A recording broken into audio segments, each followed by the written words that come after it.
मैं प्रभु की स्तुति करता हूँ, धन्यवाद देता हूँ। परमेश्वर के वचन को लाने से पहले एक छोटे से गीत मैं गाना चाहता हूँ। तेरे चरणों में आया हूँ मैं, मुझे शुद्ध कर प्रभु अपने लहू से। मैं तेरे चरणों में आया हूँ मैं, दर्शन दे छू ले प्रभु। ये अगर जितने लोग जानते मेरे सबको गा सकते हैं। धन्यवाद। तेरे चरणों में आया हूँ मैं, शुद्ध कर प्रभु अपने लहू से। तेरे चरणों में आया हूँ मैं, दर्शन दे मुझे छू ले प्रभु। तेरे चरणों में आया हूँ मैं, कर प्रभु अपने लहू से। तेरे चरणों में आया हूँ मैं, दर्शन दे मुझे छू ले प्रभु।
तेरे क्रूस को मैं देता रहूं, अपने क्रूस को उठा कर चलूं, तेरे चरणों में आया हूं मैं। दे मुझे छोड़े प्रभु, तेरे चरणों में आया हूं मैं। शुद्ध कर प्रभु अपने लहू से, तेरे चरणों में आया हूं मैं। दर्शन दे मुझे छूटे प्रभु।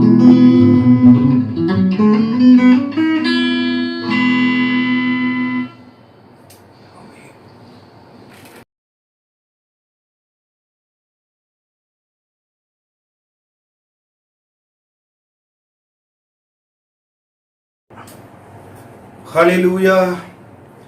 महान परमेश्वर को मैं धन्यवाद देता हूं ये सुबह के समय के लिए। आप लगातार परमेश्वर के वचन को इस YouTube के द्वारा आप सुनते आ रहे हैं और कई चीजें सीख रहे हैं।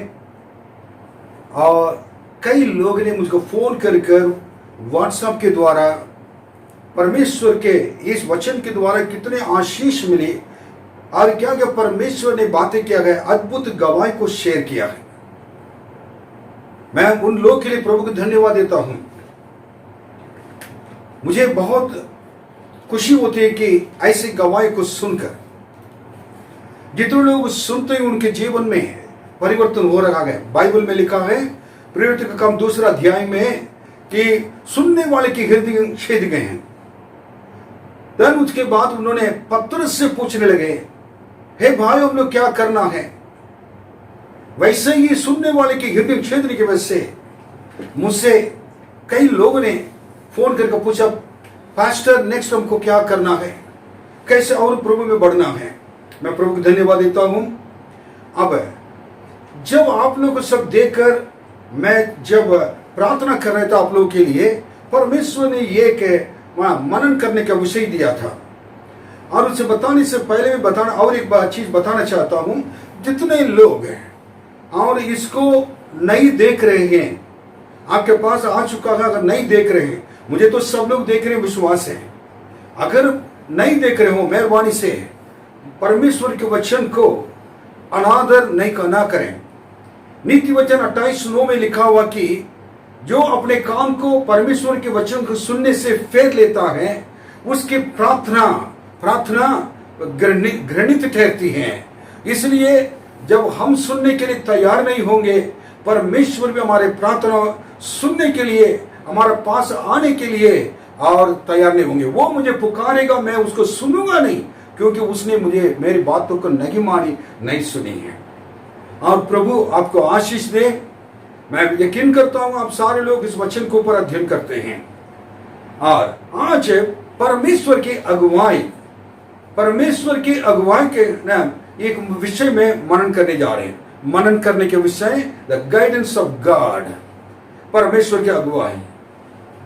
परमेश्वर अपने लोगों को किस प्रकार से वो लेके गए थे, किस प्रकार परमेश्वर आज भी लोगों को चला रहे हैं, और उस चीजों को हम देखने जा रहे हैं।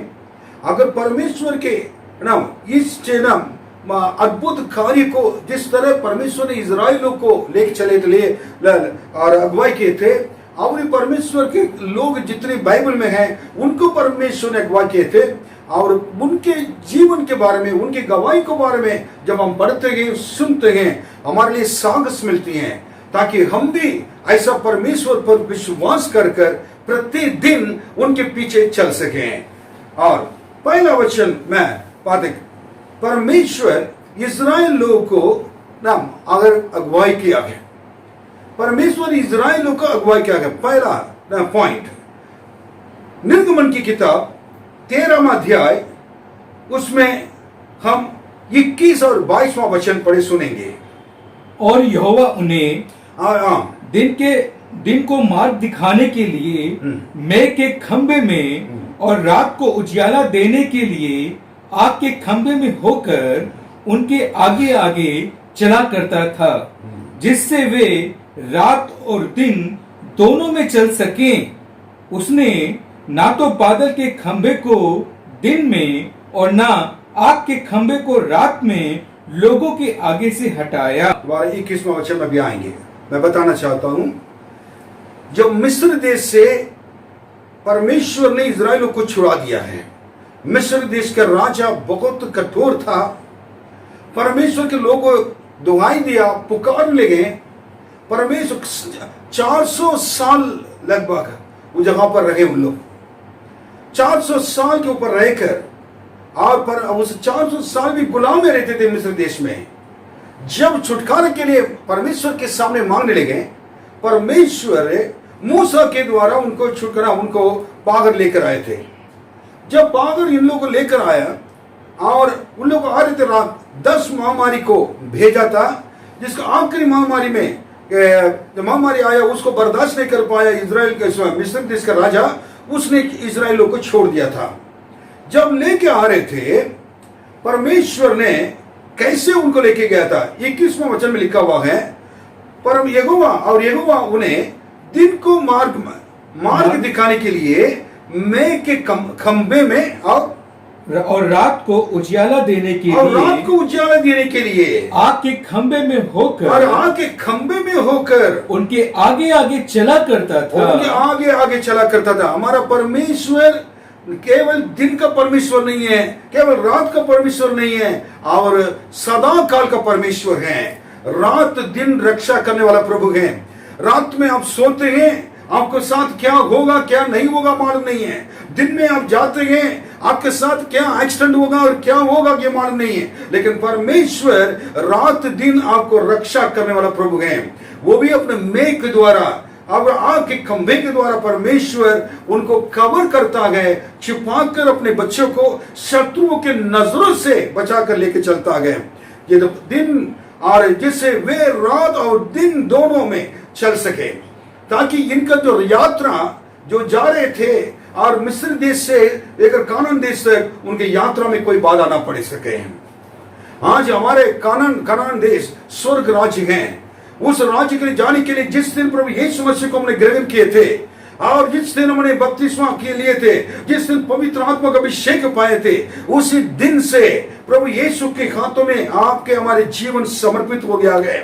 हमें ले चलने वाला, हमें चलाने वाला केवल प्रभु यीशु ही है, क्योंकि वही मार्ग है, वही सत्य है, वही जीवन है।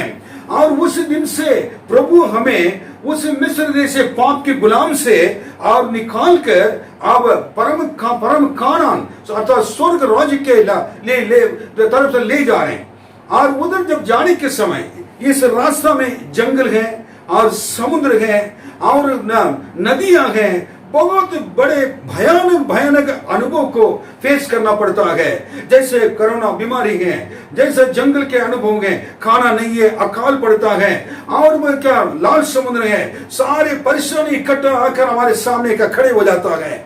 और हम इस चीज को पार करते हुए परमेश्वर जब जाते हैं, परमेश्वर दिन में अपने मेघ के द्वारा और रात में अपने आग के खंभे के द्वारा क्या करता है, हमें रक्षा करता है। Hallelujah, hallelujah. आपको हमको परमेश्वर कितना सुरक्षित रखता है। इवन अभी अब देख रहे हैं कि इस कोरोना के लॉकडाउन में कई लोग घर के अंदर बाहर नहीं जा पा रहे हैं, और लेकिन परमेश्वर अद्भुत रीति से अपने हाथों में रखकर आपको चला रहा है, आपके जरूरतों को पूरा कर रहा है, आपके कष्टों को दूर कर रहा है, आपको भूखे नहीं सुला रहा है, और लोगों के द्वारा पर मदद कर रहा है। रात में आप परमेश्वर आपको रक्षा करता है। कोरोना बीमारी हर घर इधर उधर रात दिन घूमता रहता है, वो बीमारी के नजर से आपको बचा कर रखता है। कितने महान परमेश्वर हमारे साथ हैं। सब लोग हाथ उठाकर हालेलुया कहें, हालेलुया, हालेलुया, हालेलुया, हालेलुया। क्योंकि परमेश्वर उस समय इजराइलियों को जैसे उन्होंने अगुवाई किया था, उससे बढ़कर आज परमेश्वर आपको हमको अगुवाई करता है। हमारा परमेश्वर अगुवाई करने वाला परमेश्वर है। सदा काल के लिए, भूतकाल के लिए, वर्तमान के लिए, भविष्य के लिए भी सनातन अनादि परमेश्वर है। वो हमेशा हमारे साथ रहने वाला प्रभु है। धन्यवाद देता हूं। और यीशु देखेंगे तो क्यों परमेश्वर इसी तरह लोगों को ये किया था। और 14 अध्याय में, निर्गमन की 14 अध्याय में आप देखिए 13, 14, 15, 16 पढ़ेंगे। मूसा ने लोगों से कहा, डरो मत। ये परमेश्वर अगुवाई करने वाला का डरो मत। खड़े खड़े वह उद्धार का काम देखो। आप कुछ करने की जरूरत नहीं है। खड़े खड़े परमेश्वर कैसे रक्षा करता है देखो। जो यहोवा आज तुम्हारे लिए करेगा, तो प्रभु आज जो तुम्हारे लिए करेगा, क्योंकि जिन मिस्रियों को तुम आज देखते हो उनको फिर कभी न देखोगे। जिन मिस्रियों का नाम जो मिस्र देश में मिस्रियों को आपने देखा। मिस्रियों का अर्थ ये कि पाप के गुलाम, बीमारी और हर चीज, वो तो महामारी हम परमेश्वर ने भेजा है। और वो जगह पर लोग मरते थे।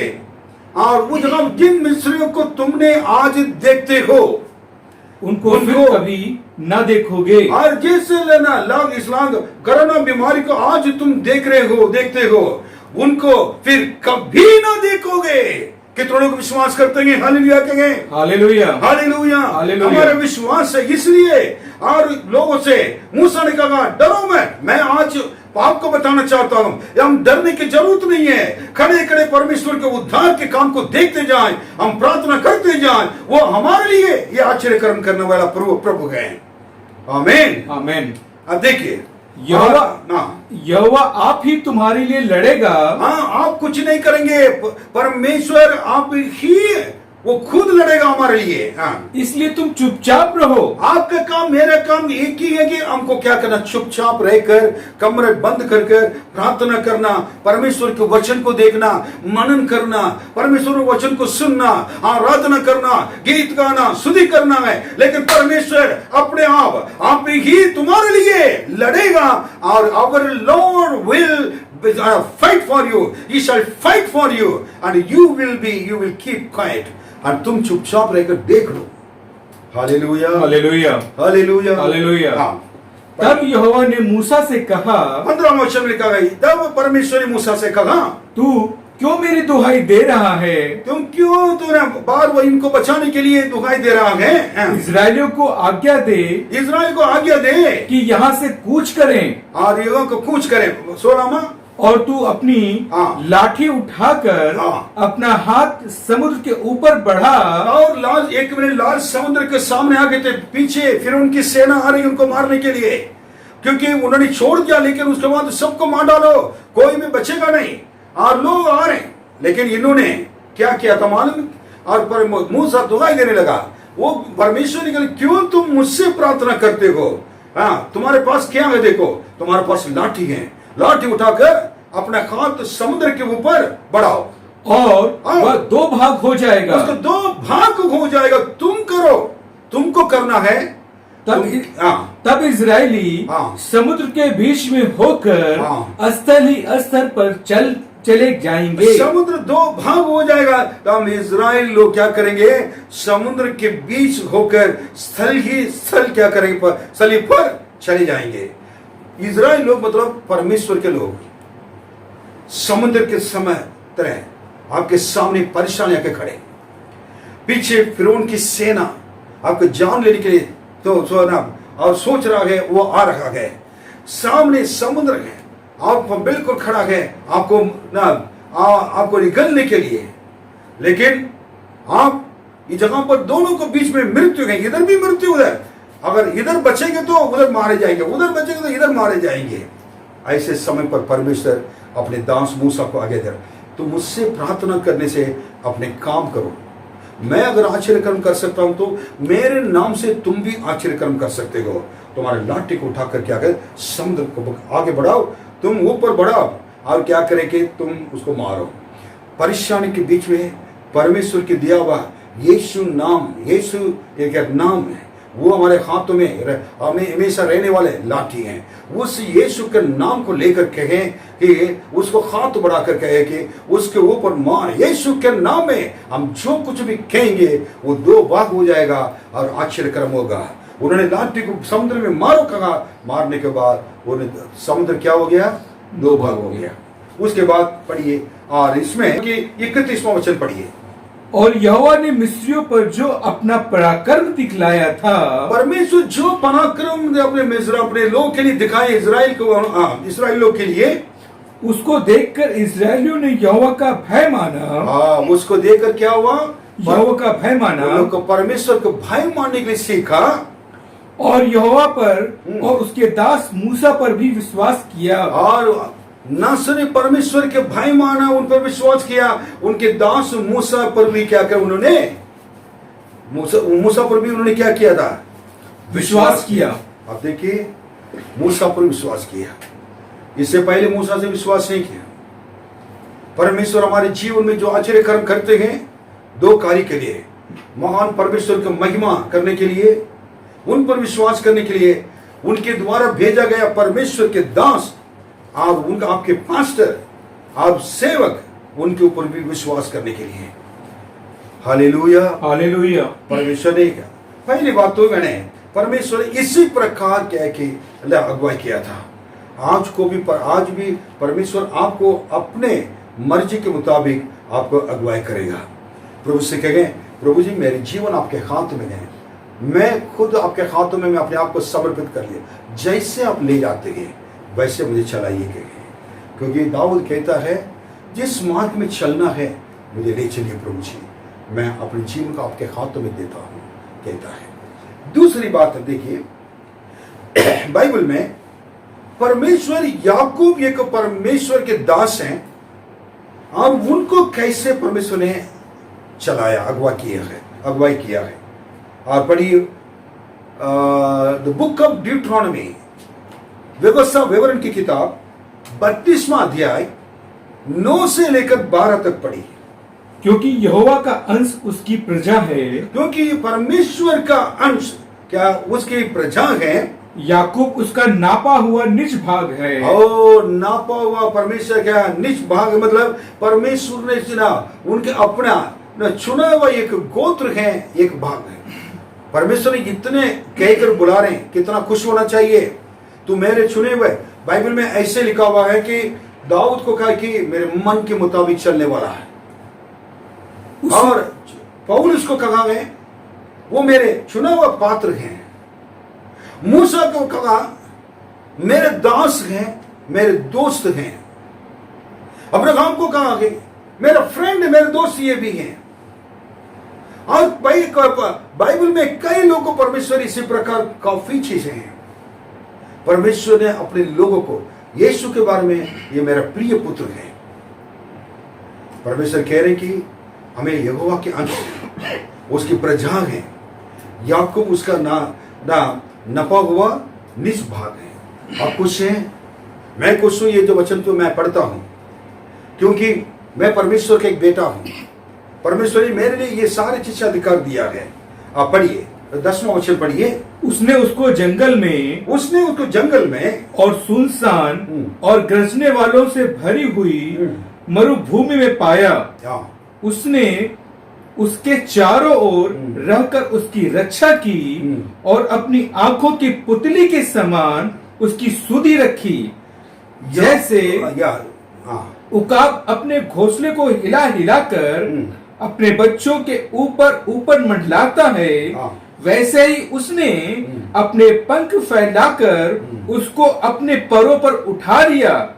यहोवा अकेला ही उसकी अगुवाई करता रहा और उसके संग कोई पराया देवता न था।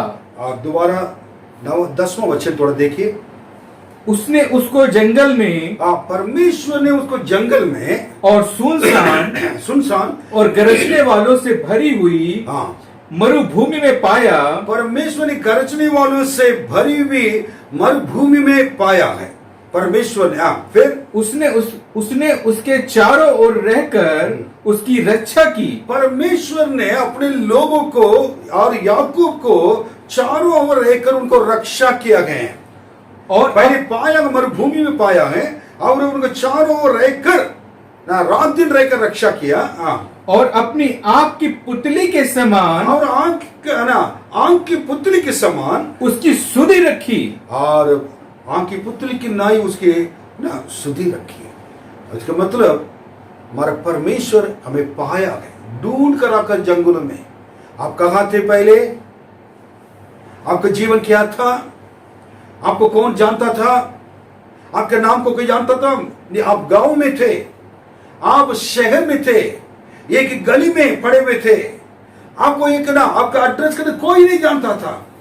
लेकिन आज परमेश्वर ने ढूंढ ढूंढ कर खोज कर और जंगल में और सुनसान और गरजने वाले से भरी हुई मरुभूमि पाया, मरुभूमि में आपको पाया, आपको चुन कर लाकर उसके बाद क्या है, आपके साथ रहकर उसके बाद आंखों की पुतली की जैसे क्या है वो आपको संभालते हैं।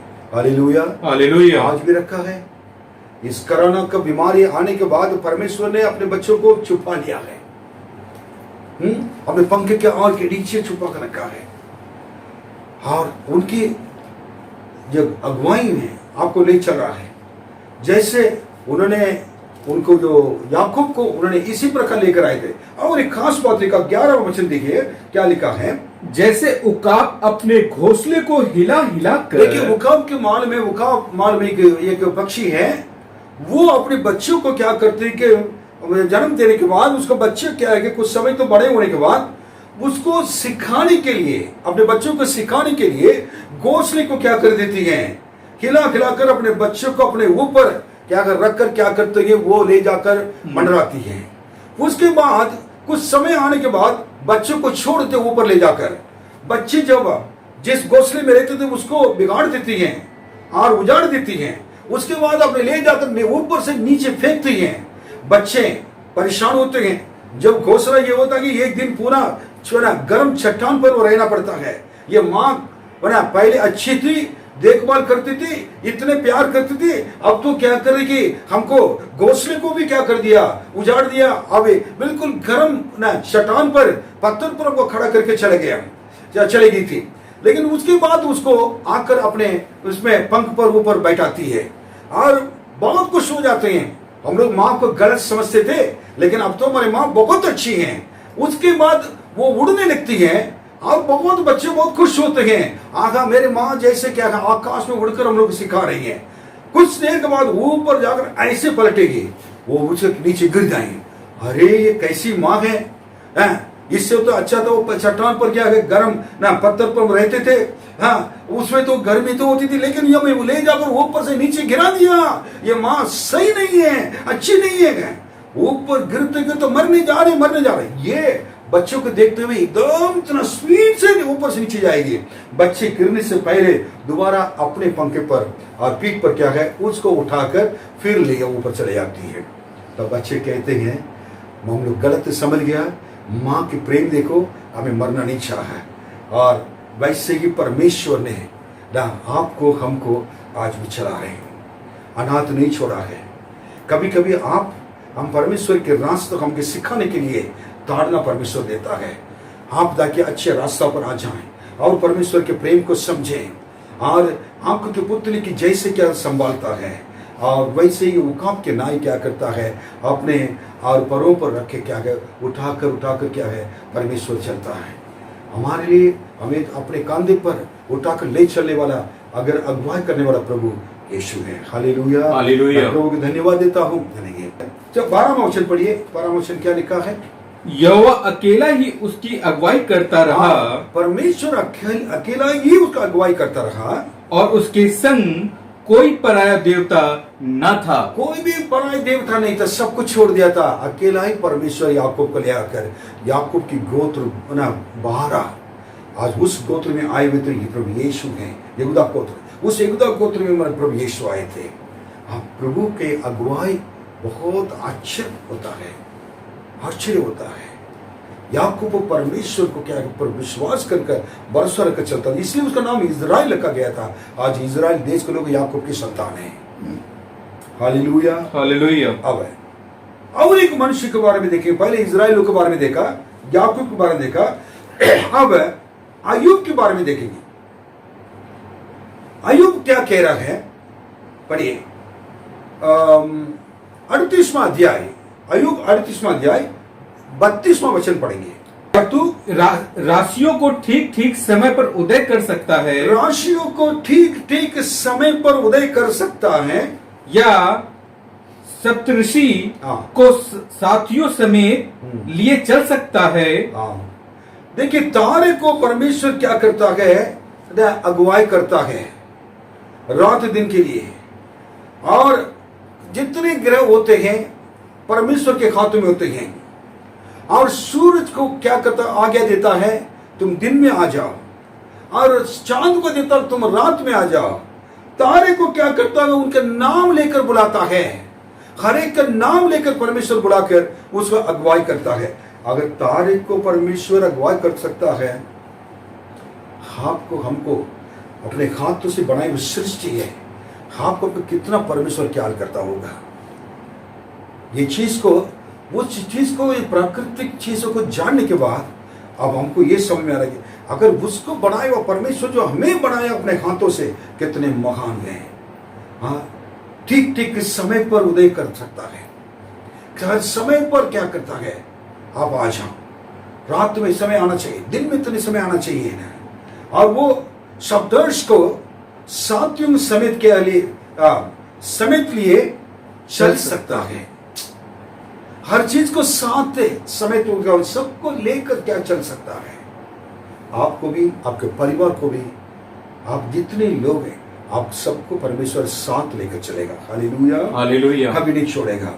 ओके, सो इस जगह पर मैं और एक बात बताने से पहले इस जगह पर मैं खत्म कर रहा हूं, और ये 3 चीज को मैं क्या कर रहे कि ना, बाकी चीजें 3 चीजें हैं वो कल हम देखेंगे भाग 2 में। नंबर 1, मैंने अभी इजराइल लोग को परमेश्वर अगुवाई किया है। परमेश्वर याकूब को आश्चर्य रूप से रीति से उन्होंने अगुवाई किया था, और प्राकृतिक चीजों को परमेश्वर ठीक समय पर सब कुछ है, और सही समय पर अगर वो अगुवाई कर सकता है तो वो उससे बढ़कर वो हम लोग हैं, और उनके हाथों की सृष्टि है। आपको हमको परमेश्वर ठीक समय पर हर जरूरत को पूरा कर परमेश्वर अगुवाई करेगा। प्रभु आपको आशीष दे, और इस महान परमेश्वर जो आज अगुवाई करता है वो हमेशा के लिए सदा सर्वदा हमारा परमेश्वर है, उन पर हम भरोसा रखेंगे।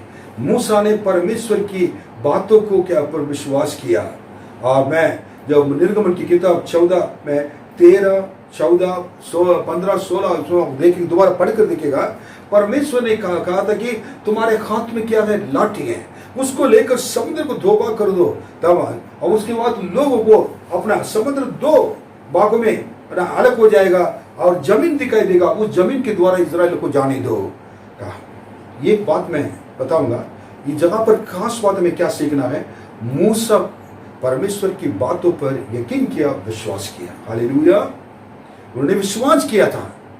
अगर परमेश्वर ने कह रहे लाठी लेकर मारो, विश्वास के साथ आगे बढ़ा, विश्वास के साथ मारा, विश्वास के साथ आश्चर्य कर्म को देखा, विश्वास के साथ इजराइलियों को समुद्र के अंदर लेकर चला, विश्वास के साथ जिस समुद्र ने विश्वास इजराइलियों के लिए दीवार बनकर रखा और बचाव बनकर रखा, वही समुद्र के अंदर मिस्र देश के सेना अंदर आए, उनके लिए मौत के कारण बन गया है। सबको उसी समुद्र मार डाला, जिस समुद्र में हमें पर समुद्र के द्वारा बचा सकता है, और वही परेशानी जिस परेशानी के द्वारा ले जाकर मैं बचा सकता है, वही परमेश्वर उस परेशानी जो हमारे विरोधी होते हैं उनके लिए मृत्यु का कारण बन जाएगा। हमारा परमेश्वर एक ही चीज को लेकर सारे काम करने वाला है। हालेलुया, हम विश्वास करेंगे। प्रभु आपको आशीष दे। आइए हम प्रार्थना करें। महान परमेश्वर, इस समय के लिए धन्यवाद देता हूँ। आपके बच्चे को ऊपर आपकी दया की हाथ रखें। मैं आपसे प्रभु विनती करता हूँ, आप सदा सर्वदा अगुवाई करने वाला प्रभु है, आश्चर्य कर्म करने वाला प्रभु है। आप कभी नहीं छोड़ेंगे, कभी नहीं भूलेंगे। यीशु के नाम में सबको अपने हाथ में रखें। यीशु के नाम में मांगते हैं, आमीन, आमीन।